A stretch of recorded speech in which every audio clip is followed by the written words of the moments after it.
Why was he standing there, unmoving, when everyone else kept walking? The sun was sharp that morning, too bright for comfort, bouncing off the sea-gray concrete of the Coronado base.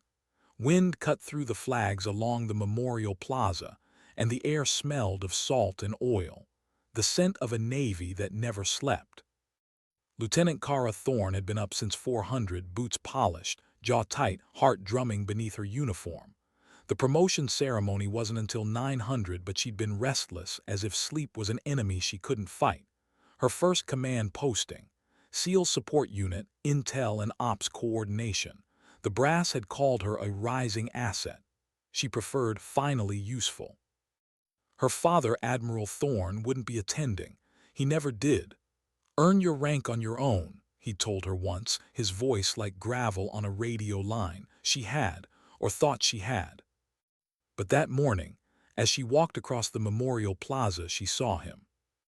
An old man standing in front of the black marble wall like a statue weathered by 1,000 storms.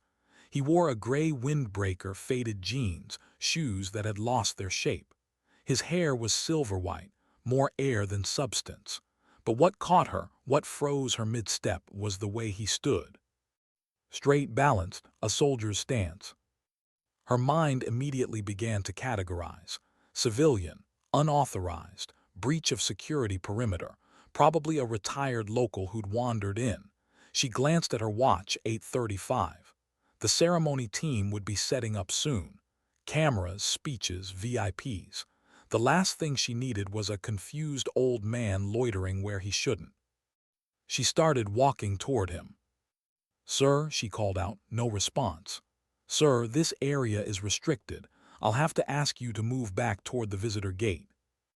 Her voice was firm but professional, trained, even. The kind of voice she used on stubborn recruits who thought rules bent for them. He didn't turn, didn't even flinch. His hands were clasped behind his back, his head tilted slightly forward as if listening to something only he could hear. Kara's jaw flexed. She walked closer. "Sir, I'm talking to you." That got him. Slowly, painfully slowly, the old man turned.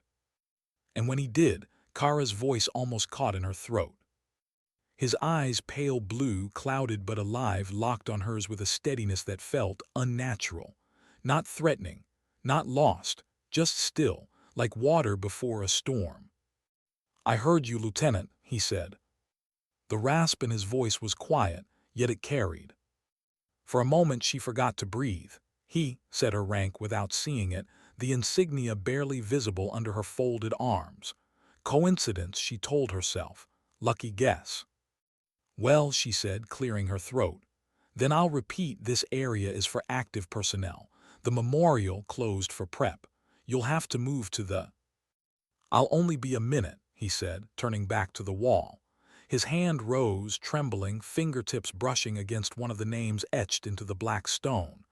David Salty Peterson. Kara paused, the words triggering a faint recognition. She'd read that name once, one of the early frogmen. Lost in Laos, 1968. SEAL legends whispered his story during training. A myth, almost. But she pushed it aside.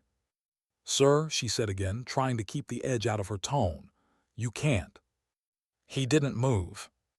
Her patience, like her father's, was short. She took a few firm steps forward, boots echoing against the stone walkway. "Sir, I'm giving you a lawful order." She reached out hand, landing lightly on his shoulder. And suddenly, everything changed. He went rigid, eyes unfocused. And for a split second, Kara felt a strange vibration under her palm, a coiled energy that didn't belong to an old man. His breath caught, and his voice, when it came, wasn't in the present. "Don't leave me here, Art." The words hit her like a wave of static. She pulled her hand back instinctively. "What did you say?" But he wasn't looking at her anymore. His gaze was somewhere far away, through the wall, through time itself.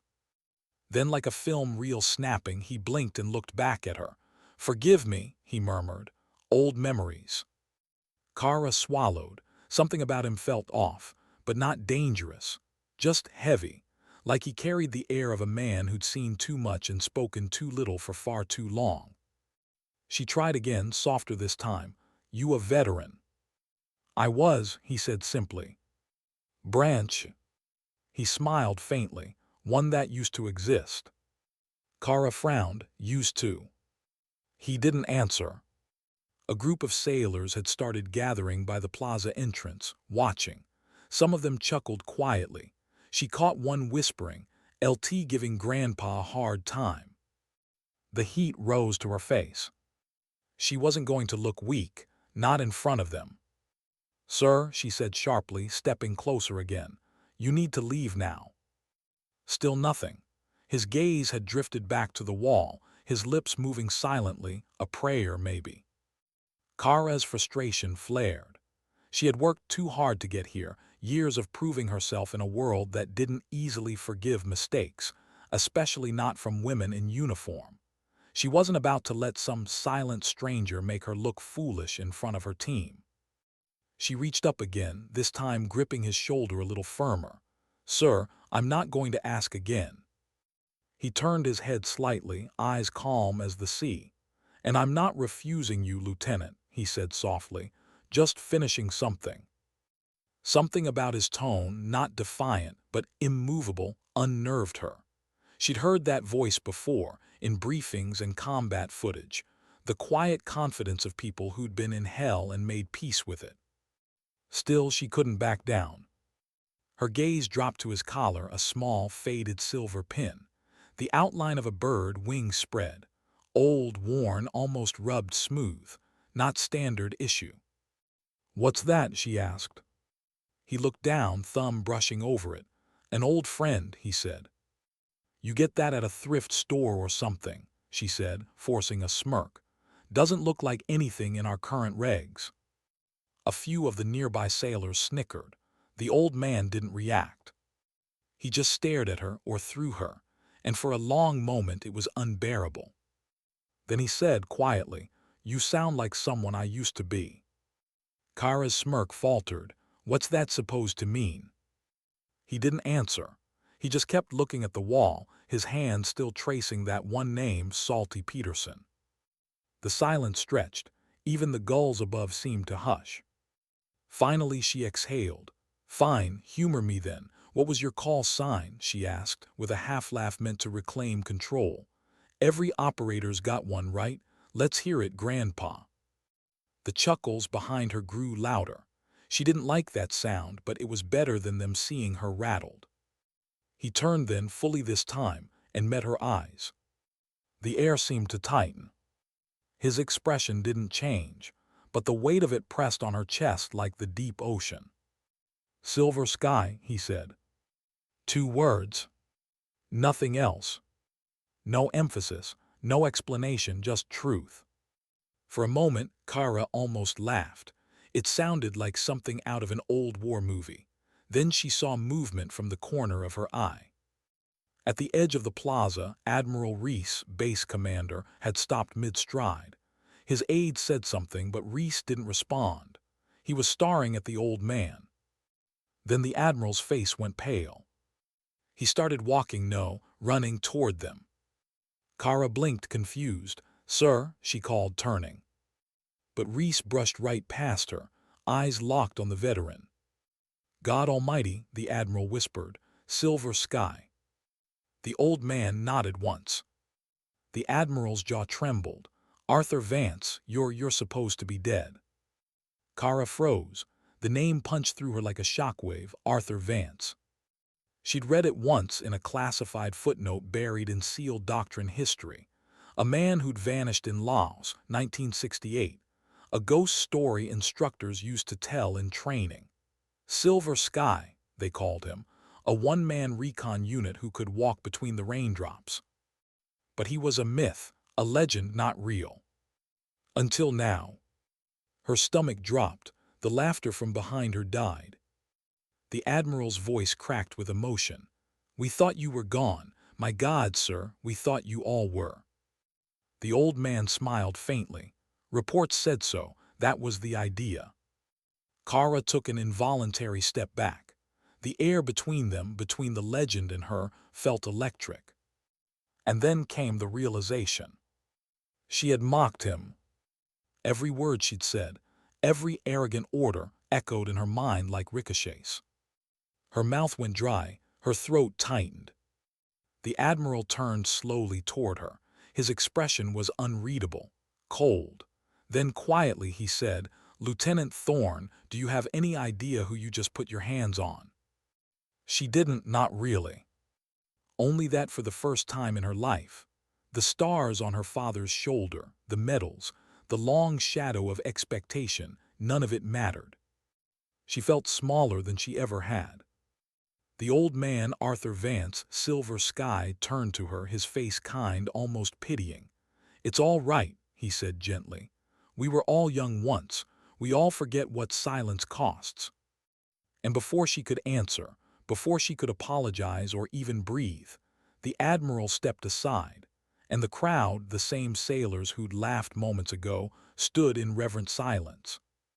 Somewhere in the distance, the bass loudspeaker began to play taps for the fallen. But the only sound Kara heard was her own heartbeat, and the old man's voice echoing in her head. "The most dangerous enemy isn't the one you face in combat. It's the pride inside your own chest. What happens when everything you believe about strength suddenly feels like weakness?" Kara didn't remember walking away from the plaza. Only the sound of gulls fatting behind her, the smell of salt and diesel clinging to her lungs, the echo of those two words, Silver Sky. She moved like someone sleepwalking, every motion deliberate, mechanical. Her boots hit the concrete in perfect cadence, but her mind was miles away. The image replayed again and again, her hand gripping that fragile shoulder, her voice sharp, commanding, proud. And that calm answer, "I heard you, Lieutenant." She wanted to be seen as a warrior, someone who'd earned her place among the ghosts of legends. But now one of those ghosts had looked her in the eye and found her wanting. Her command office was quiet when she entered. The flag outside hung still, the base around her muffled by distance. She shut the door, leaned back against it, and just breathed. Her hands were still trembling. The mirror above the desk reflected a woman she barely recognized, sharp features, crisp uniform, jaw clenched too tight. The reflection of someone trying too hard to look like she belonged. Her father used to tell her, "Confidence isn't arrogance, Kara, it's quiet. It doesn't need an audience." She rolled her eyes then. Now those words stung. She sat, staring at her hands.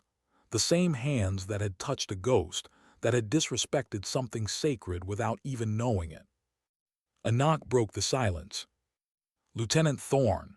The voice was steady, clipped, unmistakably military. "Come in." Admiral Reese stepped inside. His expression was unreadable. He didn't sit. "You'll report to my office at 1400 hours, he said. "We'll discuss the incident at the memorial then." "Yes, sir," she managed. He studied her for a long moment. "You understand the gravity of what happened today?" "Yes, sir." "Good." He paused, then added, softer, "You're not the first to mistake humility for weakness, Lieutenant, but few get a second chance to correct it." Then he left. The door clicked shut, leaving Kara in silence again. But the Admiral's words, "few get a second chance," echoed through her mind like a promise and a curse. She looked down at the photo frame on her desk, a black and white picture of her father in his younger days. Same square jaw, same unflinching stare. She remembered being 8 years old, standing in her pajamas at the top of the stairs, listening as he spoke to her mother in that low, gravelly tone after coming home from a funeral. They were kids, he'd said once. Kids who thought war was about medals, it's about loss, always has been. And now here she was, decorated, respected, promoted, and utterly humiliated by her own ignorance. She closed her eyes. The image of Arthur Vance, Silver Sky, burned behind her eyelids. The way the Admiral had looked at him, reverence, disbelief, grief. the way the sailors had fallen silent. The air itself had changed. And then that look he'd given her, not angry, not vengeful, just knowing. Like he'd seen the same mistake before, in too many faces to count. She rubbed her eyes. "You sound like someone I used to be," he'd said.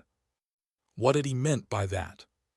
At 1350, she found herself standing outside Admiral Reese's office. The hallway smelled of varnish and paperwork. She adjusted her collar, smoothed her uniform, took a breath that didn't reach her lungs. The door opened before she could knock. "Come in, Lieutenant."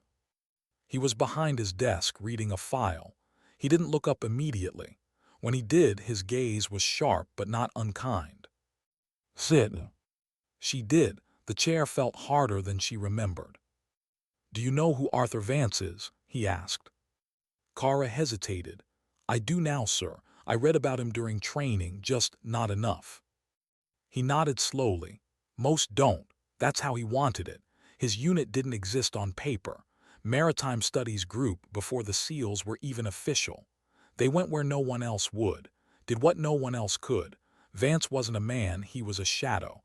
A myth that trained the men who trained the legends you grew up idolizing." He leaned back, studying her reaction. Kara's chest tightened. "Sir, I didn't know." "No," he said quietly.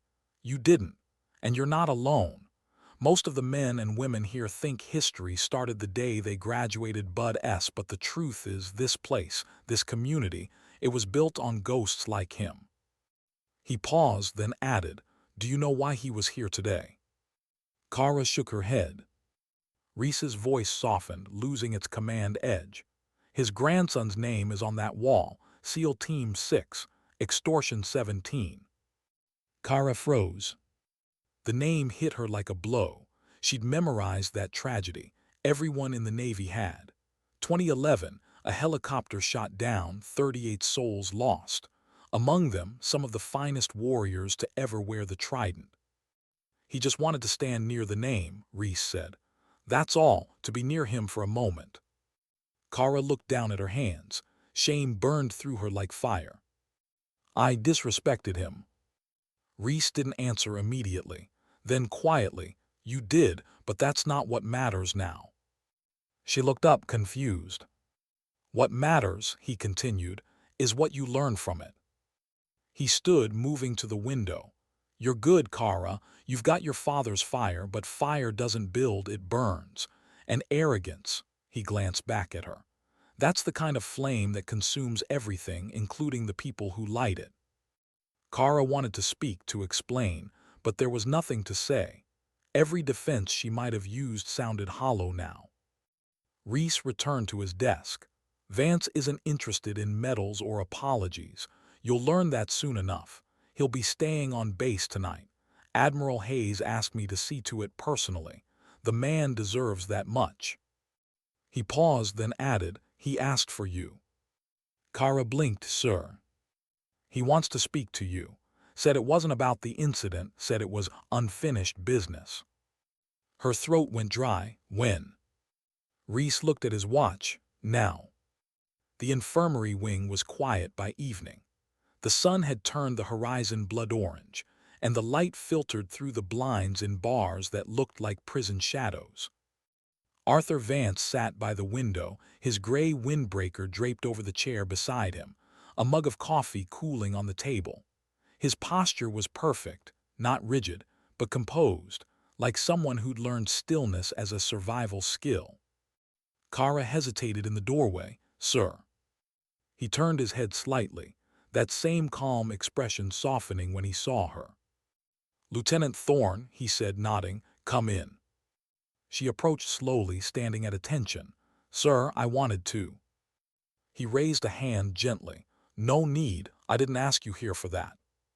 She froze, uncertain. He gestured toward the empty chair. "Sit." For a moment she considered standing, but the quiet command in his voice left no room for pride. She sat. He looked out the window again, watching the sun slide into the Pacific. "Do you know what pride sounds like, Lieutenant?" Kara frowned. "Sir." "It's quiet," he said. "Not loud. It doesn't shout or strut. It's that little whisper inside your head that says, I've earned the right to look down. I know that voice very well. He turned to her, his pale eyes sharp. I used to be you. Kara blinked, sir, with respect. He smiled faintly. You think I don't see it? The hunger, the need to prove yourself, to show the world that you belong here among the men who think they invented bravery. He shook his head. You're fighting ghosts, Lieutenant, and you're losing. Her chest tightened. You don't know me. No, he said softly, but I know what made you, and I know what breaks people like us. The words sank deep, past the uniform, past the rank, into the place she kept hidden. He looked down at his hands, gnarled, weathered. When I was your age, I thought respect was earned by being loud, by being the one who never flinched, never hesitated. Then one day, I realized respect isn't taken. It's given by the men who remember your silence more than your shouting. He leaned back, exhaling slowly. You asked my call sign today. Kara's stomach dropped. Yes, sir, I shouldn't have. Don't apologize, he interrupted gently. You weren't mocking me, you were testing me. You wanted to know if I still mattered. He smiled faintly. That's what youth does to age, it checks the pulse. She swallowed. And what did you find? He met her gaze. You tell me. Kara looked away, voice barely above a whisper. I found everything I've been pretending to be. Arthur nodded slowly, as if he'd expected that answer. Then maybe you're ready to stop pretending. Silence filled the room, thick and heavy but not uncomfortable. Outside, the ocean murmured against the rocks like an old lullaby. Finally, Kara spoke. Why come back after all these years? He looked back at the window at the fading light. I didn't come back for them, he said quietly. I came back for him. His hand trembled slightly as he pulled a folded photograph from his pocket, a young man in uniform, grinning, arms slung over another's shoulder. My grandson. He had my eyes, my stubbornness. He believed in the same things I did once. He looked up, meeting her gaze, until he died believing them. Kara felt her throat tighten. I'm sorry. He smiled faintly.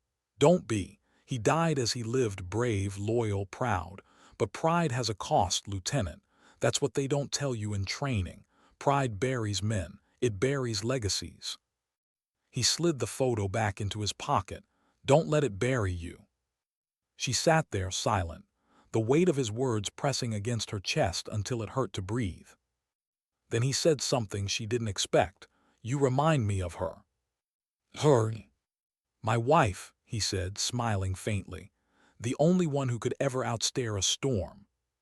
Kara's lip twitched, half a smile, half a surrender. I'll take that as a compliment.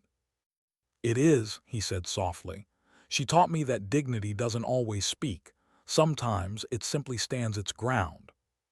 He looked at her then, really looked, and for a moment she felt seen. Not as a lieutenant, not as a woman fighting to prove herself, but as someone capable of learning. He nodded toward the door. Go on now. There's a ceremony tonight. They'll want their hero to say a few words. She hesitated. You mean you? He shook his head. No, Lieutenant, I mean you. Kara stood slowly. What would I even say? Arthur smiled, turning back to the window. The truth, that's always a good place to start. Why was it harder to face her own people than to face an enemy? The base auditorium hummed with quiet conversation, the kind that filled spaces before something important. The rows of uniforms shimmered in soft navy and silver under the recessed lights. Flags hung perfectly measured along the walls, their colors deepened by the warm glow. Lieutenant Kara Thorne stood near the back entrance, her dress blues stiff on her shoulders, the brass insignia polished to mirror sheen. But inside, she felt anything but composed. Her name had been added last minute to the program, guest remarks following Admiral Reese's introduction. She hadn't agreed. She hadn't even been asked. It was Arthur Vance's idea, apparently. She wasn't sure if it was punishment or mercy. Every step she took toward the front row echoed louder than it should have. It wasn't fear. It was something worse, awareness. Awareness of every whisper, every sideways glance. Word traveled fast on a base this small, and by now, everyone knew. The young SEAL lieutenant who had mocked Silver Sky. She could feel the story following her like a shadow. A few heads turned as she passed. Someone coughed, others straightened. No one spoke to her. She sat near the aisle, back straight, hands clasped tightly on her lap. The admiral entered from the side door, followed by a small procession. Officers, staff, and behind them, Arthur Vance. The room shifted. Conversation stopped mid-breath. He walked slowly, not out of frailty but patience, as if his steps were marking time itself. The gray windbreaker had been replaced by a simple dark suit, pressed but worn. A silver pin, that same bird, glimmered faintly on the lapel. Even the air felt different around him. When he passed Kara's row, she instinctively rose to attention. She didn't plan it. It just happened, muscle memory bending toward something greater than command. He paused just for a heartbeat, eyes meeting hers. That same look, steady, knowing, forgiving. Then he nodded once and kept walking. The ceremony began with the usual precision. Present arms, national anthem, moments of silence. But the silence that followed the anthem wasn't the empty kind. It was alive, heavy. Admiral Reese took the podium, voice carrying easily. Today, we honor not just names on a wall, but the legacy those names built. Men and women who understood that service isn't a career, it's a covenant, a promise written in blood, sacrifice, and silence. He paused, eyes scanning the crowd. One of those legacies walks among us today. The murmur began before he even said it. People straightened, heads tilted forward. Arthur Vance, the admiral continued, known to a few as Silver Sky, served in operations that shaped what we now call naval special warfare. For decades his name was a whisper, a myth. But myths, as we've learned, are often built on truth and courage that refuses to die. Applause rippled through the room, subdued but reverent. Kara clapped too, her palms stinging. But she felt something else too, guilt, still coiled tight in her chest. Arthur stood when the admiral gestured toward him, but he didn't approach the stage. He shook his head slightly. The admiral seemed to understand and turned instead toward the lectern again. Arthur requested that one of our own speak instead, Reese said. Someone who represents both the challenges and the hopes of the next generation, Lieutenant Kara Thorne. The words struck like lightning. Kara froze. She hadn't expected him to actually mean it. The admiral's gaze found hers, firm, expectant. She rose slowly, feeling her pulse in every joint. The sound of her heels on the wooden floor filled the auditorium as she approached the podium.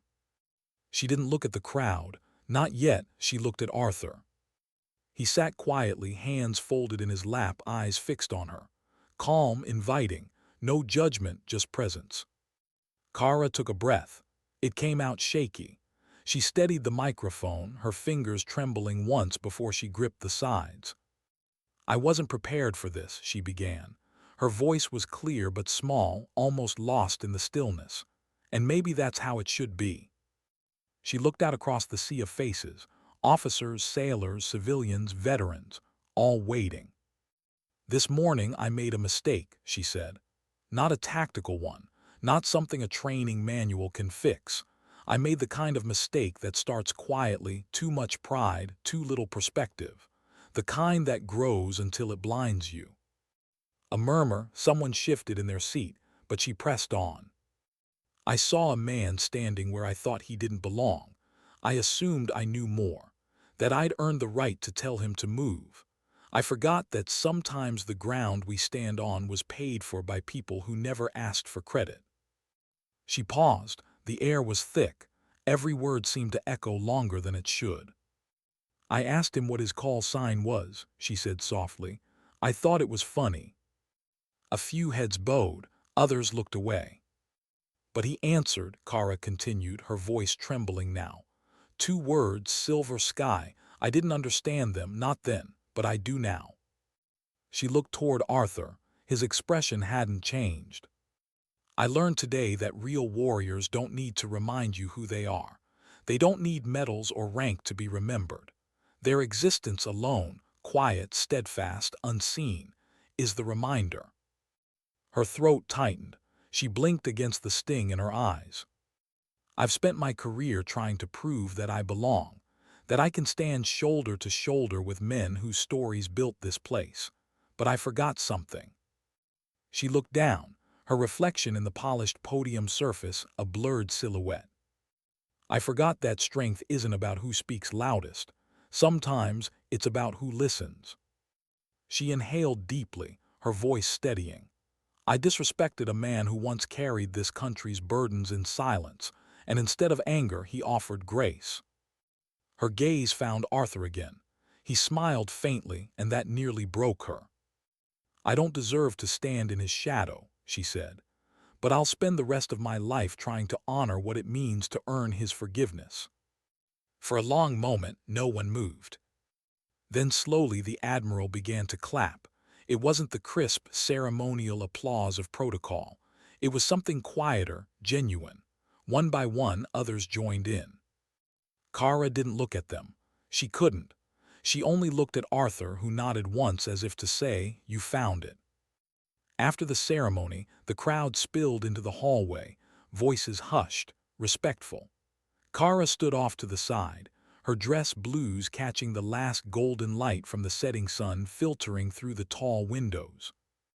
Arthur approached her slowly, leaning slightly on a cane someone had given him. The sound of his steps was barely audible. "You spoke well," he said. She smiled faintly. "I just told the truth." "That's the hardest thing to tell," he replied. For a moment neither spoke. The base's loudspeaker carried faint music somewhere outside, a recording of Amazing Grace. The words floated like ghosts through the hall. "You know," he said, "the first time I ever spoke to a commander I was about your age. I told him he was arrogant, that his orders were going to get men killed. He threatened to have me court-martialed." Kara looked at him surprised. "What happened?" He smiled. "He didn't. He got killed the next day, and I spent the rest of my life wishing I'd learned how to speak without shouting." Kara lowered her gaze. "You think that's what I was doing, shouting?" He shook his head. "Not with your voice, with your need to be right." She sighed softly. "You really don't hold back, do you?" "I've outlived too many people to start now," he said simply. A faint smile tugged at her lips. "You remind me of my father." "Then he raised you well," Arthur said. "I'm not sure he'd agree," she replied. "He taught me strength, but I think I mistook that for hardness."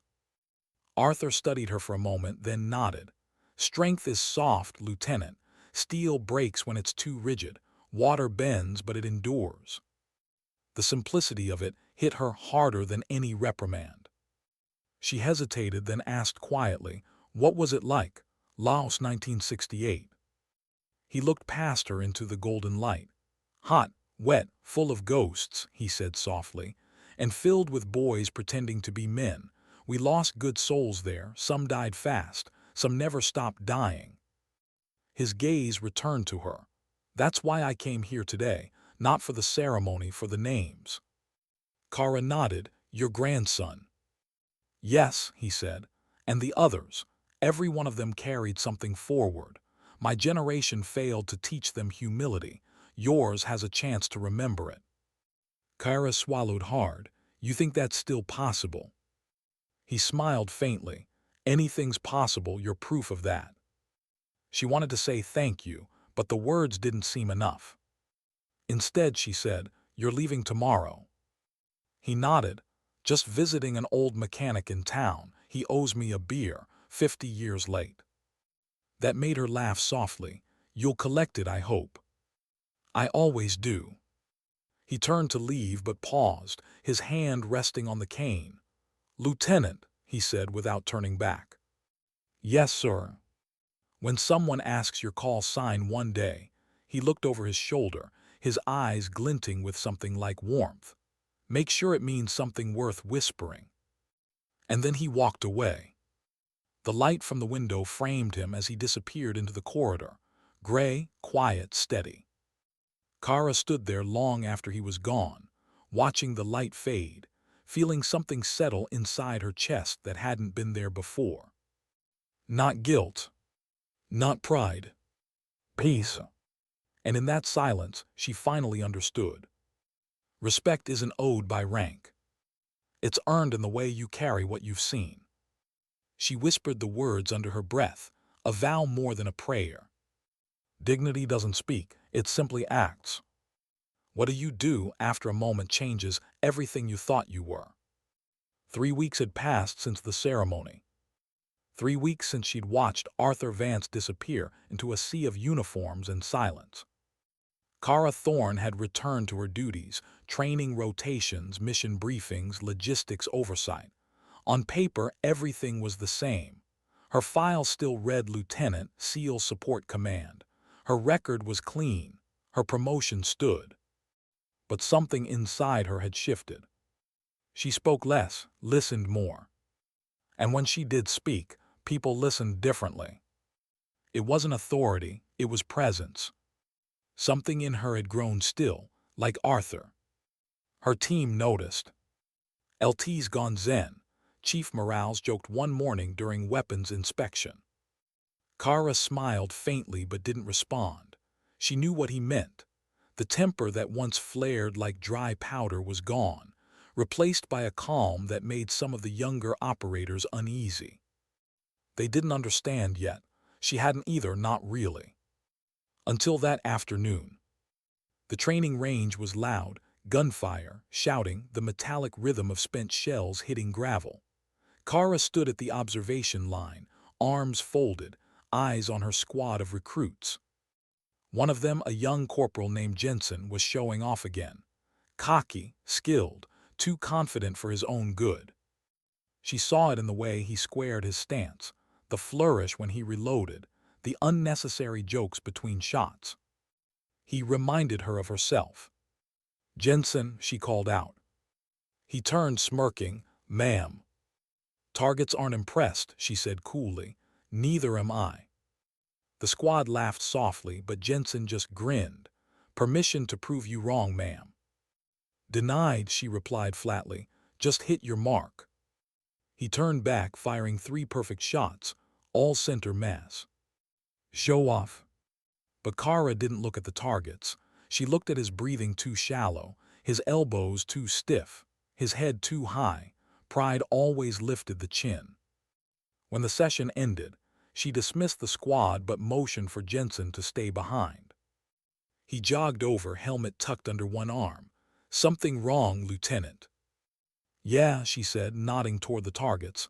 "You're too perfect." He blinked. "Ma'am." She stepped closer, lowering her voice. "You think precision means control. It doesn't, it means habit. You've got good aim, Jensen, but you don't have patience. That'll get you or someone else killed." The grin slipped. "With respect, ma'am, my record." "Means nothing," she cut in. "I've seen men with perfect records get buried because they thought the universe cared about their stats." He hesitated, clearly not used to being challenged like that. "I just want to be the best." "So did I," she said softly. He frowned. "You are." Kara's eyes hardened. "Not the way I used to be." For a moment, silence. The wind carried the faint echo of distant gunfire from another range. She studied him, young, hungry, the same brittle fire she'd carried in her chest. "Let me tell you something, Jensen," she said, lowering her tone. "The enemy you fight out there, he's not the one who scares me. The one that scares me is inside that mirror you shave in every morning, the one that whispers you've got it all figured out." He shifted uneasily. "With respect, ma'am, isn't confidence part of the job?"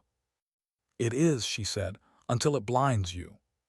He didn't answer, didn't know how to. Kara nodded toward the exit. "Go clean your rifle, then come back tomorrow and shoot like you've got nothing to prove." He saluted, hesitated, then said quietly, "Yes, ma'am." As he walked away, Kara stood there, staring at the targets, the neat little holes in the center of each silhouette. Perfect, pointless. For the first time, she understood what Arthur had meant when he said pride was the most dangerous enemy. You couldn't shoot it. You couldn't see it. You only felt it when it was too late. That night, Kara sat alone on the docks. The sea was calm, moonlight scattered across the surface like spilled mercury. The wind was cold, sharp enough to cut through her jacket. She hadn't meant to come here, it was just muscle memory. The memorial was a short walk away. The wall gleamed faintly in the distance. She thought of Arthur again. Of his voice, his calm, his words. Dignity doesn't always speak. Sometimes it simply stands its ground. She remembered the way he'd looked at her that day, not like a soldier, not even like a superior, but like someone seeing a reflection of their own mistakes in another. She wanted to ask him so many things that night, about laws, about how you live with ghosts, about how you forgive yourself when your arrogance hurts someone. But he'd left before she could, and she hadn't heard from him since. She asked around discreetly. He'd gone to a small coastal town north of San Diego, lived alone, no listed phone, no family left, just disappeared again. Part of her wanted to let him go. Legends belong to silence, not search parties. But part of her, maybe the part that had changed, wanted to see him again, not to apologize, to learn. She tilted her head back, staring at the stars. They looked the same as they had 3 weeks ago. And yet, everything beneath them felt different. The next morning, Kara arrived early at the command office. Admiral Reese was already there, standing by the window, coffee in hand. He turned as she entered. "Lieutenant." "Sir." He gestured toward the chairs. "Sit." She did, posture straight, eyes forward. "I've been getting reports," he said, "from Chief Morales, from the recruits. They say you've changed your methods." Kara hesitated. "In what way, sir?" "They say you talk less. You listen more. That you've been teaching about humility, patience, restraint." He paused, one brow raised. "That's not standard doctrine, Lieutenant." Kara almost smiled. "Maybe it should be." Reese studied her, then exhaled. "Arthur Vance left a mark on this base, on all of us, but I think he left something else on you." Kara didn't deny it. "He did, sir, and I don't think I'll ever be the same." The Admiral nodded slowly. "Good, because the kind of officer this Navy needs now isn't the loudest or the strongest. It's the one who remembers what silence costs." He sipped his coffee, then added, "I spoke to Hayes. He said Vance asked for you." Her eyes flicked up. "Asked for me?" "Yes, he's invited you to visit him before he ships out again." "Ships out?" she asked, confused. Reese smiled faintly. "Not military, civilian vessel. Humanitarian mission, search and recovery off the Pacific coast. Old habits die hard, I guess." Kara tried to process it. Arthur Vance, Silver Sky, still working. "When do I leave, sir?" "Today," he said simply. "He's expecting you by sunset." The drive north was quiet. Kara's truck rolled along the coastline, the Pacific stretching endlessly beside her. The world outside blurred into gold and blue. She thought of everything that had led to this. Her pride, her humiliation, her slow unlearning of what strength meant. Now she was going to see the man who'd started it. By the time she reached the harbor, the sun was dipping low, throwing long shadows across the water. Fishing boats rocked gently at their moorings. A few gulls wheeled above, their cries sharp against the calm. Arthur was there. Standing near the edge of the dock, windbreaker zipped halfway, hands in his pockets. Same stillness, same quiet power. He turned when he heard her footsteps. "I thought you'd forgotten," he said. "I almost did," she admitted. "Then I remembered who taught me better." He smiled at that. "Good answer." She approached, stopping beside him. The ocean stretched endlessly before them, horizon blurring into a silver line. "I hear you're shipping out again," she said. "Just a small job," he replied. "Old habits. Most people retire." "Most people don't know how," he said. "You'll understand one day." She smiled faintly. "Maybe, but not yet." He nodded. "You brought your humility with you." "I keep it in my pocket," she said dryly. He laughed, a deep, quiet sound. "Careful, it slips out when you least expect it." They stood in silence for a long moment, just listening to the waves. Then he spoke again. "You ever wonder why some people survive and others do?" Kara looked at him surprised. "All the time." He nodded slowly. "It's not luck, not strength, it's purpose. The ones who survive have something left to do, something they haven't said yet." He looked out at the water. "I think that's why I'm still here, to make sure people like you remember what we fought for." She followed his gaze. "And what was that?" Arthur smiled faintly. "The right to come home, the right to be ordinary again. Most of us never got that chance. You do." She felt her throat tighten. "I don't know if I could ever go back to ordinary." "You won't," he said softly, "but you'll learn to carry it." A long silence. The waves whispered beneath them. Then Arthur said quietly, "The ocean never forgets. It takes everything we give it, but it keeps the echoes." Kara nodded slowly. "Maybe that's why I came here, to leave something behind." He looked at her then, really looked. "Don't leave it," he said. "Use it." She frowned. "Use what?" "The guilt," he said simply. "The shame, the lessons. They're not meant to drown you, Lieutenant. They're meant to make you rise." His words settled in her like a slow tide, pulling and releasing, reshaping everything inside. For the first time since that day on the Memorial Plaza, she smiled, genuine, steady. "I'll try," she said. He nodded. "That's all any of us ever did."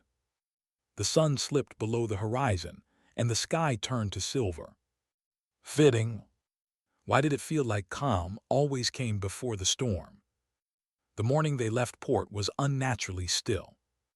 The Pacific stretched out like glass, not a ripple, not a whisper. The gulls were quiet. Even the diesel engines of the small vessel rumbled softer than usual, like they, too, sensed something waiting beyond the horizon.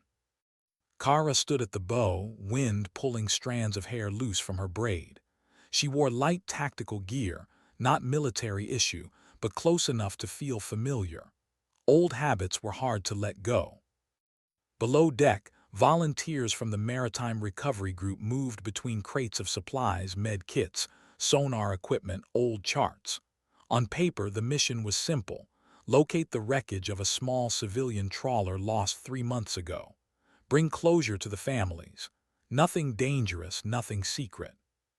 But the way Arthur had said it, just a small job, told her there was more beneath the surface. There always was. He joined her on deck as the coastline shrank into a blue smudge behind them. He wasn't in uniform, but even in plain clothes, he looked more military than anyone she'd ever met. The way he moved, deliberate, balanced, no wasted motion. The way he scanned the horizon as if reading invisible signals. "You nervous?" he asked, his voice carrying easily over the wind. She shook her head. "No, just waiting." "For what?" "I don't know," she said. "That's the problem." He smiled faintly. "You sound like me before everything went wrong." Kyra turned to him. "What did go wrong?" He didn't answer immediately. He just looked out at the horizon. "I believed the wrong thing," he said finally. "That the mission mattered more than the men. That silence was strength and loss was just the cost of doing business." She frowned. "Isn't that what they teach us?" He met her eyes. "That's what they tell you until you've buried enough friends to realize strength isn't surviving. It's remembering why you should." The words sat heavy between them. The sea shimmered like molten glass. The sun climbed higher, painting the deck in gold. Below, the crew laughed. The engine hummed. And for a moment Kara let herself imagine this was all it would be, a quiet mission. A day at sea with a man who carried history in his bones. She was wrong. By afternoon, clouds rolled in from the west, slow, heavy, deliberate. The ocean darkened, its calm surface turning restless. The radar crackled once, then twice. Something was interfering. Kara joined the technician in the small control cabin. "Talk to me," she said. "Interference," he said, tapping the screen. "Something distorting the return signal. I'm not sure if it's the storm or—" "Or what?" He hesitated. "Or something metallic, big." Arthur appeared behind her. "Depth." 80 feet, the tech said. "No clear contour yet." Arthur leaned closer to the display. His expression hardened. "That's not a fishing trawler." Kara frowned. "You recognize the pattern?" He nodded slowly. "Yes, but I wish I didn't." The technician looked between them. "Sir, what do we do?" Arthur's tone was calm, almost gentle. "Drop a marker, bring us around slow. We'll run another pass." The crew moved quickly, the small ship creaking as it turned in the rising wind. Rain began to tap softly against the windows, hesitant at first, then steady. Kara studied Arthur's face. "You knew something like this could happen." He didn't deny it. "I suspected, that's why I asked for you." "Why me?"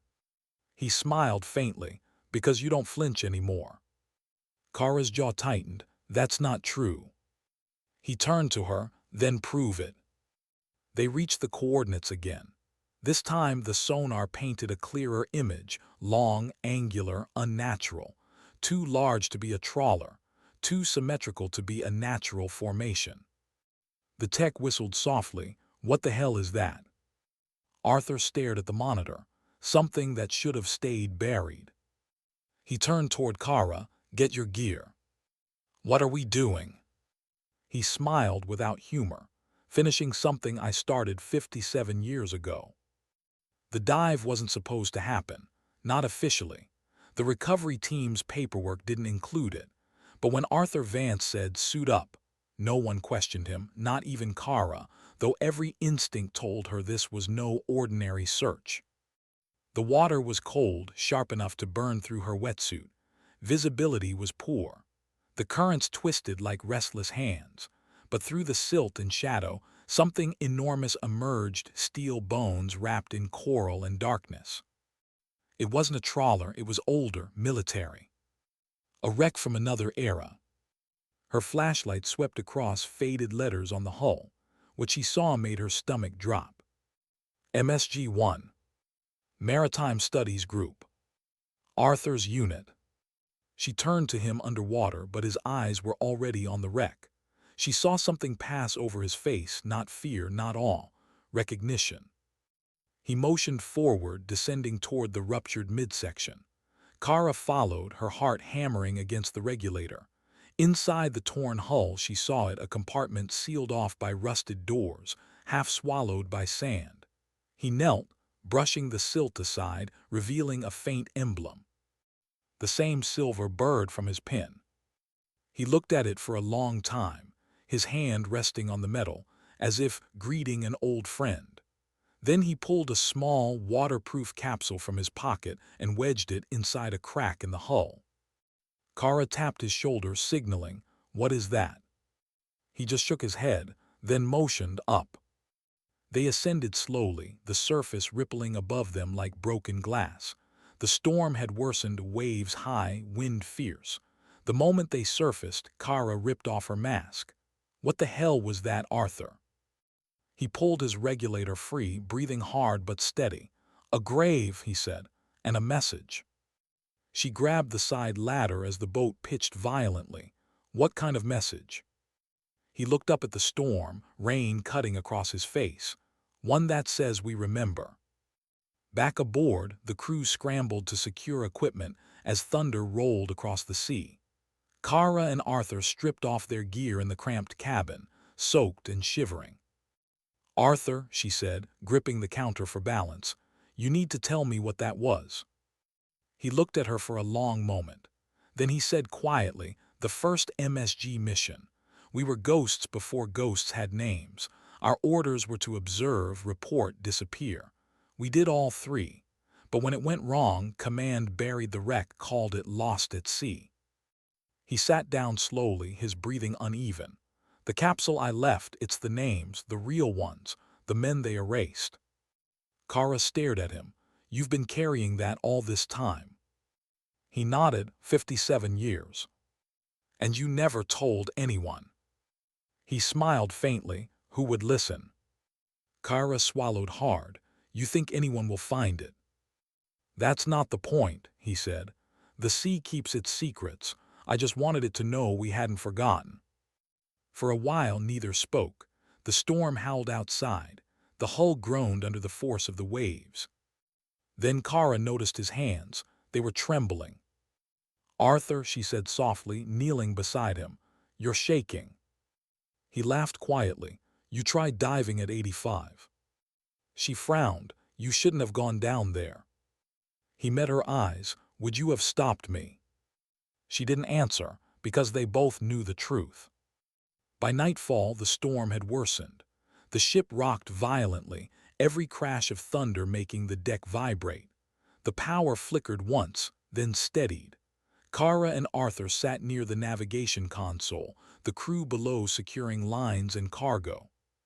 You ever regret it? She asked suddenly. Which part? All of it. He thought for a long time before answering. Regret doesn't keep me up, memory does. Of what? He smiled faintly. Of people like you, brave, certain, too young to know how much that costs. She looked down. You think I'll end up like you? He chuckled softly. If you're lucky. Lightning flashed across the water, illuminating the cabin in white for a heartbeat. Kara saw the lines on his face deeper than ever, the weight of decades carved into them. He didn't look fragile anymore. He looked eternal. Then, without warning, a sharp alarm blared from the control panel. The radar screen flared red. The technician rushed in. We've lost the aft stabilizer. We're taking on water. Arthur was already on his feet. Where? Engine compartment. Kara grabbed a flashlight. I'll go. Arthur caught her arm. No, I'll handle it. You can barely stand, she shouted over the wind. He smiled, the same calm, steady smile he'd worn the day they met. You said you wanted to learn from me. Watch closely. And before she could stop him, he was gone down the ladder, into the belly of the ship. The storm swallowed everything: wind, thunder, metal. Kara followed him down seconds later, water rising around her boots. The engine room was chaos, sparks, steam, rushing seawater pouring through a crack in the hull. Arthur, she shouted.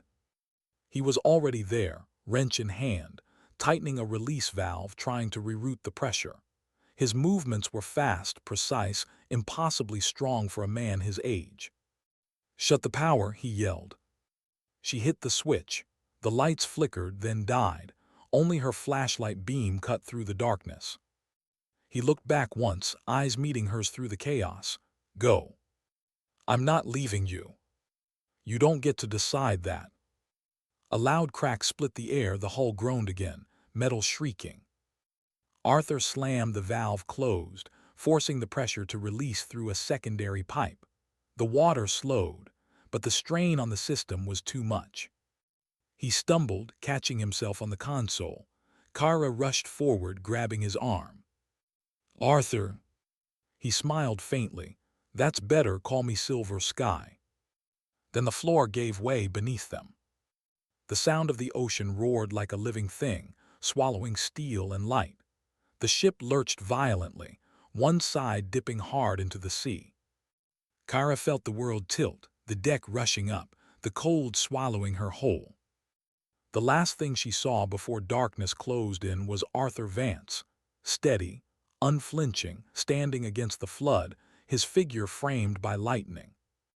The last thing she heard was his voice, calm even against the chaos. Remember, Lieutenant, the sea keeps its secrets, but so do we. Then everything went black. Why was it so quiet? The world returned in fragments, sound, color, breath. A steady drip of water, a faint metallic groan, the soft hiss of air escaping through a crack somewhere in the hull. Kara's first thought was cold, her second was alive. She opened her eyes to darkness broken only by thin shafts of light filtering through twisted metal above. She was lying in knee-deep water, her shoulder pressed against a bulkhead that had collapsed inward. Her helmet was gone, her radio dead, her left leg pinned beneath a section of pipe. Memory came back in flashes. The storm, the engine room, Arthur shouting over the noise, the sound of metal giving way. Then silence. Her throat ached, salt water burned her lungs, every breath felt like glass. "Arthur," she croaked, the word barely leaving her lips. Nothing, only the rhythmic drip of seawater and the low moan of the ship's hull shifting with the tide. She forced herself upright, wincing as pain shot through her leg. The flashlight was still in her hand, cracked but functional. The beam cut through the dark, slicing across debris and broken machinery. The engine room was half flooded. Cables hung from the ceiling like vines, swaying in the current. "Arthur," she shouted again, louder this time. Her voice bounced off metal and died in the corners. No answer. Her pulse quickened. The silence was worse than any noise. She tried to move the pipe off her leg, but it was wedged deep. Every push sent pain flaring through her calf. She clenched her jaw, pressing against it again. Metal screeched. Pain burned. Finally, with a desperate shove, it shifted just enough for her to slide free. Her leg screamed in protest, but she didn't stop. She limped toward the far side of the room, calling out, scanning every shadow. And then she saw it. A hand, pale, motionless, protruding from beneath a collapsed support beam near the rear hatch. "Arthur!" She splashed forward, stumbling over debris, her hands shaking. She dropped to her knees beside him. His face was half submerged, eyes closed, water lapping at his cheek. "Hey," she shook his shoulder. "Arthur, can you hear me?" No response. She pressed her ear to his chest. For a moment, nothing, then faint, so faint she almost missed it. A heartbeat. He was alive, barely.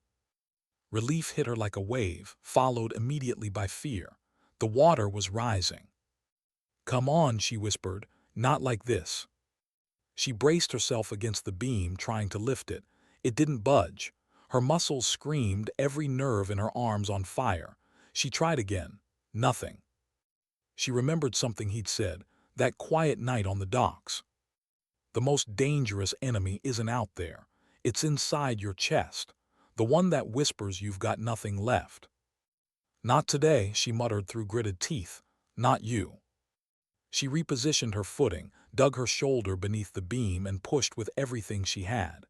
The metal groaned, shifted. Finally, it lifted just enough. She dragged him free, collapsing beside him as the beam fell back with a hollow crash. "Arthur," she gasped, "stay with me." He stirred, a weak cough escaping his lips. "Lieutenant," his voice was barely a whisper. "I've got you," she said quickly. "You're going to be fine." He smiled faintly, eyes half open. "You always were a terrible liar." "Yeah," she said, swallowing hard. "I learned from the best." He coughed again, blood mixing with salt water. "Listen to me, the capsule, it has coordinates." She frowned. "Coordinates?"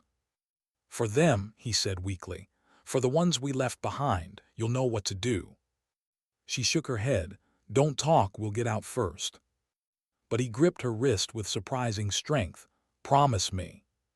Her throat tightened. "I promise." His hand loosened. His eyes fluttered closed. "Arthur," she shouted, shaking him again. "Stay with me." "Nothing." She pressed her fingers to his neck. The pulse was still there, but fading. She looked around the room, panic clawing at her chest. The main hatch was twisted shut. The emergency exit ladder was gone, torn away in the collapse. The only light came from a hole in the ceiling, barely wide enough for one person. She stared at it, then at Arthur, then back again. Her mind split in two. Save him, leave him, save yourself, try again. The old Kara, the one from before the plaza, before Silver Sky, would have acted without hesitation. Pick the mission, pick survival. That's what training said. But that voice wasn't hers anymore. She moved. It took nearly an hour. She scavenged what she could: a snapped section of pipe, a rope from a storage crate, a flotation vest. Her leg throbbed with every step. She could taste blood from where she'd bitten her own lip. But she built something, crude, unstable, enough to keep his head above water. She tied him to it, securing the vest under his arms, the rope looped through her belt. Then she looked up at the hole again. It was just high enough to reach if she climbed the remaining pipes and grabbed the edge. "Let's go, old man," she whispered. "You're not dying here, not in the same grave twice." She pulled him toward the wall, every inch a battle. The rope dug into her waist, her muscles shaking from strain. She climbed first, hauling him inch by inch through the rising water. Lightning flashed through the cracks above, momentarily lighting the chamber in silver. It was almost beautiful. Halfway up, her hand slipped. The rope went slack. Arthur's body dropped, splashing back into the water. She screamed, not from pain but from rage. "Come on," she yelled. "You don't get to quit now." And somehow, through sheer will, she pulled again. Her arms burned, her shoulders screamed, but the rope tightened. He rose slowly. Finally, with one last push, she got him through the opening, collapsing on the deck beside him. She lay there, gasping, rain hitting her face in stinging sheets. The storm had quieted into drizzle. The sea was calmer now, moonlight breaking through the clouds. Arthur was still unconscious, breathing shallowly. She tore off her jacket, covered him, and pressed her ear to his chest again. "Still there, still fighting." "You're not done," she whispered. "Not yet." Hours passed. The rescue beacon finally activated from the emergency float they'd released before the dive. A Coast Guard cutter arrived just before dawn, its floodlights cutting through the mist. By the time they pulled Kara and Arthur aboard, she was too exhausted to speak. Medics worked on him immediately, oxygen mask pressed to his face. His pulse was weak, his skin pale. Kara sat nearby, dripping silent. One of the medics turned to her. "You saved his life." She looked up slowly. "No," she said quietly. "He saved mine, I just returned the favor." The hospital smelled of antiseptic and ocean salt that clung to everything. Arthur lay motionless under crisp white sheets, monitors tracing faint rhythms of life. Kara stood at his bedside, her leg bandaged, uniform traded for plain clothes. Outside, seagulls cried against the morning light. She reached into her pocket and pulled out the capsule, the waterproof container she'd retrieved from his dive bag before the medics arrived. The seal was old but intact. Inside, she could see faint paper through the glass, names, coordinates, and something else. A note. She twisted it open carefully, unfolding the damp paper. Arthur's handwriting was steady, deliberate. "If you're reading this, you found what we lost. Tell them we kept the promise. Tell them Silver Sky finally came home." She stared at the words until they blurred. Then she folded the paper again and pressed it to her chest.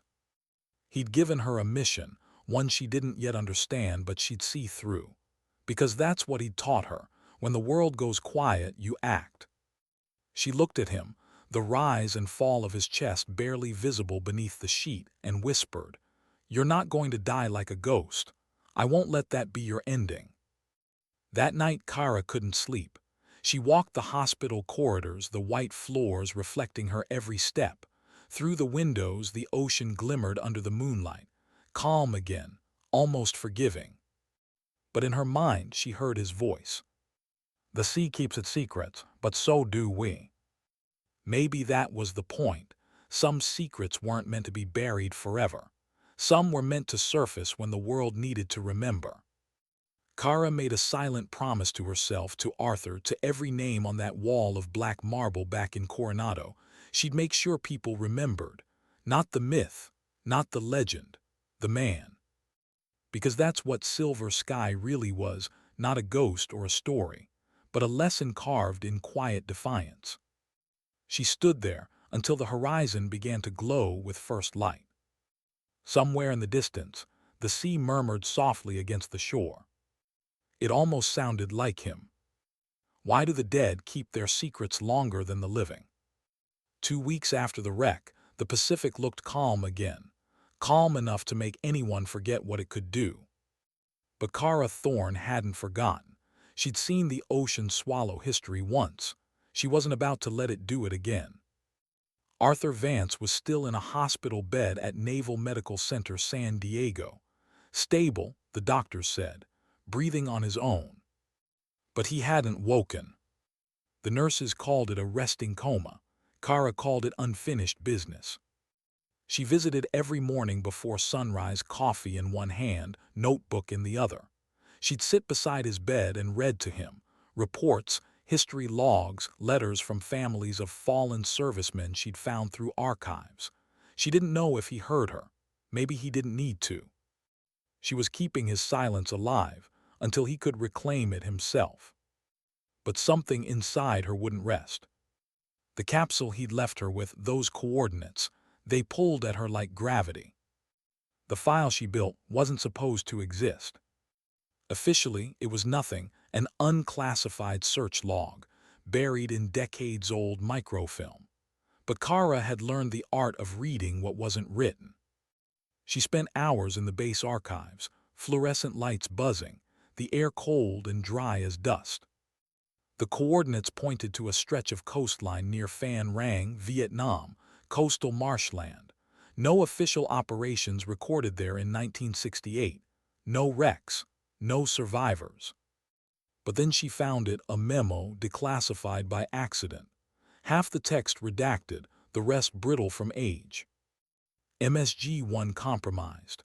Recovery impossible. All personnel presumed KIA. Operation Silver Sky terminated under Directive Epsilon Red. All traces to be destroyed. Epsilon Red. Kara had heard that phrase once, whispered in intelligence training. It meant erase everything, people, equipment, records. So Arthur's mission, his grave, wasn't just forgotten, it was buried. And he had gone back, 57 years later, to unbury it. She leaned back in her chair, staring at the paper. Her pulse quickened. It wasn't just a mystery anymore, it was a message. He'd told her once, the most dangerous enemy isn't the man with the gun, it's the pride inside your chest. Maybe he hadn't just meant soldiers. Maybe he'd meant governments, too. Later that night, Kara drove to the hospital again. The corridors were dim, the air filled with the faint hum of machines. Arthur's room was quiet as always, the slow, steady rhythm of his heart monitor pulsing through the silence.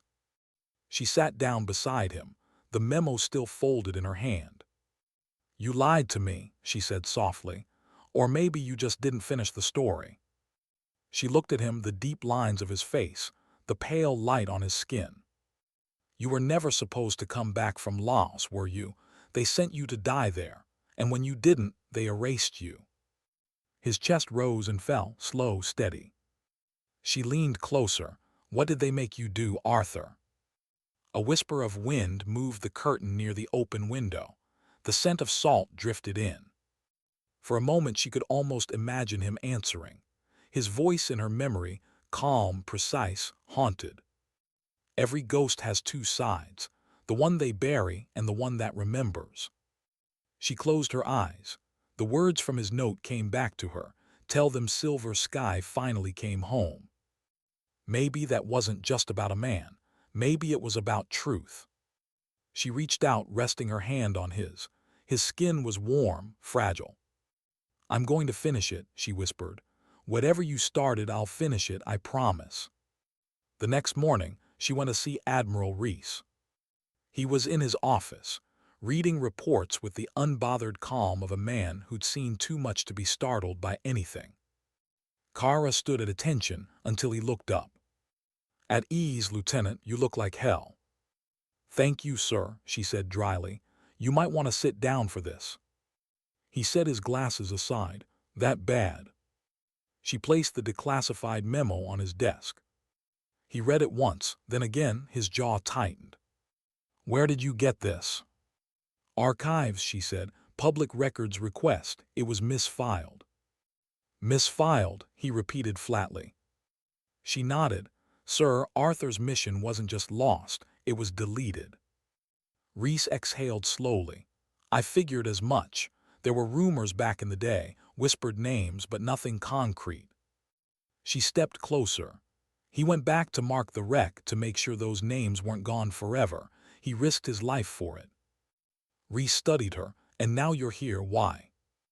Because someone needs to finish what he started, she said. To tell the truth. He leaned back in his chair, eyes narrowing. Do you know what you're asking, Lieutenant?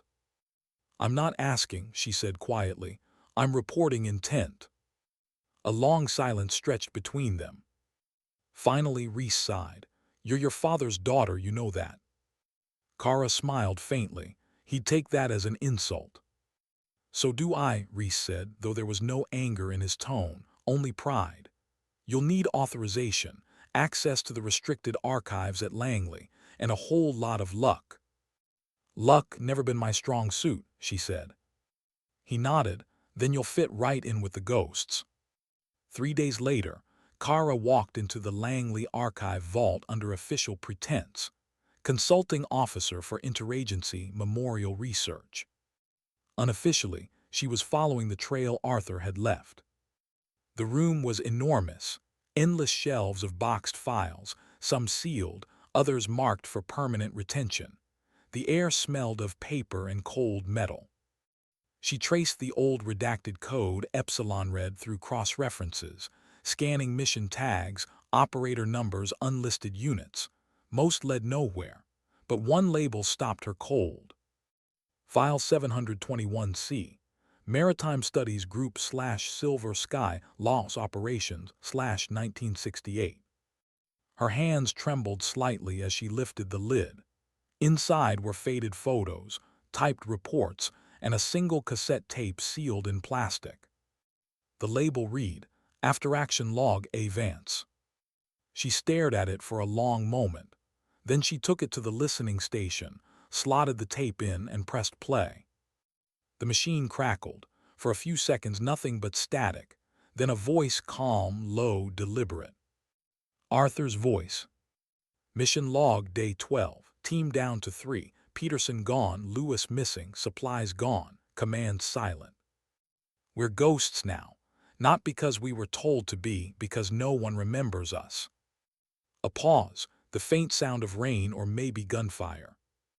If this recording ever makes it home, tell them we followed orders until the end. But there's a line even duty can't cross. We were told to erase evidence of something that should never have existed. We didn't. We buried it instead. Another pause. His breathing grew heavier. Silver Sky isn't a code name. It's a warning. It means, what's done in silence returns in storms. The tape clicked off. Kara sat there, staring at the machine, her heart pounding. What's done in silence returns in storms. It wasn't just about the past. It was about all of them, the soldiers, the officers, the ones who obeyed without asking why. She thought about herself, about the day she'd stood at that memorial wall and barked orders at a legend. She thought about pride and silence and the cost of both. Arthur hadn't wanted revenge. He'd wanted remembrance. And now he'd passed it to her. That night she returned to the hospital. Arthur's room was the same, quiet, soft light spilling across the sheets. She sat down, holding the tape recorder in her hands. I heard your voice today, she said softly. I think I finally understand what you meant. She pressed play, letting the static fill the room, his voice spilling into the silence. When it ended, she whispered, you weren't supposed to survive, Arthur, but maybe that's the point. Maybe you lived so the truth could find a voice again. She reached out, taking his hand. For the first time, his fingers twitched faint, almost imperceptible. Her breath caught. Arthur. His eyes didn't open, but his lips moved. barely a sound. Promise. She leaned closer. I already did. And then, for the first time since the wreck, his pulse strengthened. Outside, the wind picked up. Clouds drifted across the moon, casting the city in silver light. It felt like the world itself was holding its breath. Kara looked down at him, tears blurring her vision. "I'll make them remember," she whispered. "All of you, I swear it." His breathing steadied. For a long time, she just sat there, listening to the rhythmic pulse of machines, the faint echo of his voice on the recorder, and the soft whisper of the sea beyond the window. She didn't know what tomorrow would bring. Maybe investigation, maybe consequence, but she didn't care. She wasn't doing this for her record anymore, or her father, or the Navy. She was doing it for them. For the ghosts who built the ground she walked on. For the man who taught her that silence wasn't weakness, it was sacrifice. And that sometimes, the only way to honor the fallen was to speak when they could not.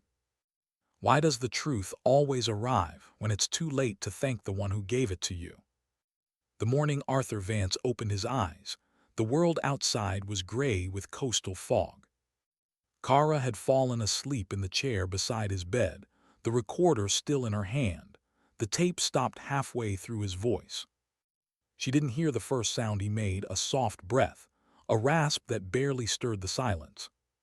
But when he spoke, it cut through her dream like a blade. "Lieutenant." Her eyes snapped open. She sat upright, heart pounding. He was awake, pale, weak, but unmistakably there. She leaned forward. "Arthur." He blinked slowly, the effort alone looking monumental. "How long?" "2 weeks," she said softly. "You've been out for 2 weeks." He gave a faint, tired smile. "Still better than some of my deployments." She laughed, the kind that breaks after holding too much grief inside. He studied her face, his voice barely above a whisper. "You found it." "Yes," she said. "I found everything." "The tape." She nodded. "And the memo and the coordinates. I know what you did." He sighed, his chest rising slowly. "Then you know why it had to stay buried." Kara hesitated. Maybe once, but not anymore, not now. He looked at her, really looked at her, and in that moment she saw the same unshakable calm she'd seen that night in the storm. But behind it, there was something else now. Relief. "Did you tell them?" he asked. "Not yet," she said. "I came here first." He smiled faintly. "Good, you learned something after all." She shook her head. "You think this was about learning. You think this was just a story to me." He didn't answer, he didn't have to. The silence said enough. After a long pause, she whispered, "They called it Operation Silver Sky, but you turned it into something else." Arthur's eyes softened. "It wasn't supposed to be a legend. It was a mistake, one we tried to bury before it buried us." "What did you find there?" she asked quietly. He turned his gaze toward the window where the morning light broke through the fog like a blade. "A weapon, not one of metal, of silence. Something our side shouldn't have built. Something meant to disappear entire villages. We destroyed it. Then they destroyed us." Kara's chest tightened, and they erased the record to protect themselves. He nodded weakly. "That's what soldiers are for sometimes, to protect even the sins no one wants to name." She swallowed hard. "You still think that was right?" His eyes drifted closed for a moment, then opened again. "No, but I think it was necessary. And that's the problem with wars, Lieutenant. The line between the two gets thinner every time someone crosses it." Kara looked down, her hands were trembling. "You could have told someone sooner, exposed it." He smiled faintly. "And what? Start another war to end the last one?" She clenched her jaw. "Then why tell me?" His eyes met hers, sharp, clear, unwavering. "Because I knew you'd understand the difference between revenge and remembrance." A nurse entered quietly, adjusting Arthur's IV and checking the monitors. Kara stepped aside, standing near the window. The sun was breaking through now, painting the ocean in soft gold. Arthur's voice, weaker now, called to her. "You said you finish it." "I will," she said. He nodded. "Then listen carefully. The tape, there's more.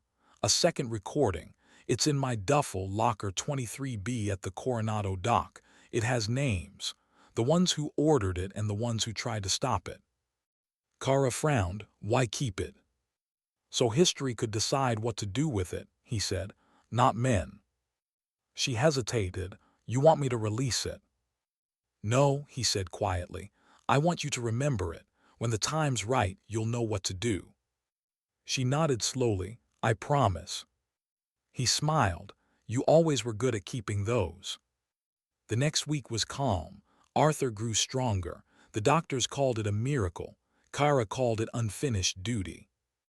They spent hours talking. About missions, about fear, about the quiet lives soldiers lead once the noise fades. He told her about his first day in uniform, when he thought war was a straight line between right and wrong. He told her about the faces of men he couldn't save, about how the hardest thing wasn't watching people die, it was living long enough to remember them all. Sometimes he'd stop mid-sentence, eyes distant, lost somewhere she couldn't follow. Then he'd smile faintly and say, "It's lighter now, like the sea finally let go." She stayed until visiting hours ended every night.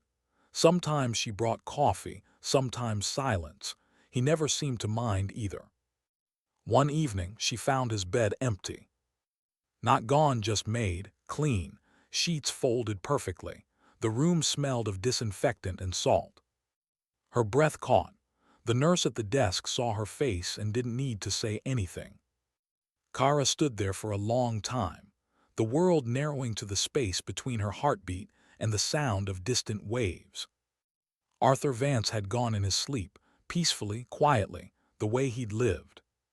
No ceremony, no headlines, just silence. But on the nightstand, folded neatly beside his dog tags, was an envelope, her name written in the same steady handwriting. She opened it slowly. Inside was a single page. "You were right. It wasn't about silence. It was about choice. Don't spend your life fighting ghosts, Lieutenant. Teach others to listen to them. When they ask who Silver Sky was, tell them he was no one special, just a man who remembered when the world forgot." Below the note was a small silver pin, the winged emblem from his cap, polished to a mirror shine. She pressed it to her palm, her throat tight. The memorial service was small, closed, private, just a few faces who remembered him when the world still called him sir. Kara didn't speak, she didn't have to. The flag folded, the rifle salute, the silence afterward, all of it felt both too much and not enough. When everyone else had gone, she stayed behind. She placed the capsule, the original one they'd recovered from the wreck, into the soil beside the marker. "Mission complete," she whispered. Then she stepped back, saluted once and walked toward the shore. The sky above was streaked in silver light breaking through soft rain clouds, the kind of light that doesn't shout, but stays. She smiled faintly. "Silver Sky," she whispered, "you finally came home." Weeks passed. Kara resigned her commission quietly, trading her uniform for civilian clothes and a worn leather jacket. She took a position at the Naval History Division, quietly cataloging forgotten missions, recording the stories no one wanted to write down. Her colleagues called her obsessive. She didn't mind. Some truths had to be guarded differently, not with weapons, with memory. Every so often, she'd walk down to the beach at dawn, sit on the old bench facing the horizon, and just listen. To the sea, to the silence, to the voice that once told her that strength wasn't surviving, it was remembering why you should. One morning, a cadet in uniform approached her. Young, sharp-eyed, too sure of himself. He hesitated, saluted awkwardly. "Ma'am," he said, "is it true you knew Silver Sky?" She looked up at him, saw in his face the same mixture of pride and ignorance she once carried. She smiled faintly. Everyone did, they just didn't realize it. He frowned. Was he really as good as they say? She looked back toward the sea. The horizon shimmered silver. "He wasn't good," she said quietly. "He was honorable, there's a difference." The cadet looked confused. "What's the difference?" She turned to him, her expression calm, her voice steady. "Goodness tries to be seen," she said. "Honor acts quietly, even when no one's watching." He nodded slowly, though she could tell he didn't really understand yet. He would one day, when the silence came for him too. That night Kara opened her notebook, the same one she'd carried since the mission. Inside, taped to the last page, was Arthur's final note. She ran her fingers over the ink, then closed it. She didn't need to read it anymore. The words lived inside her now. She turned off the lamp, leaving only the faint silver light of the moon spilling through the window. Outside, the waves whispered against the shore. And for a moment, just a heartbeat, she thought she heard his voice again. Calm, distant, proud. "You did good, Lieutenant." She smiled, eyes glistening. "No, Arthur," she whispered, "you did." And somewhere between sea and sky, where silence meets memory, the legend of Silver Sky finally rested. Because sometimes dignity doesn't speak. It simply acts.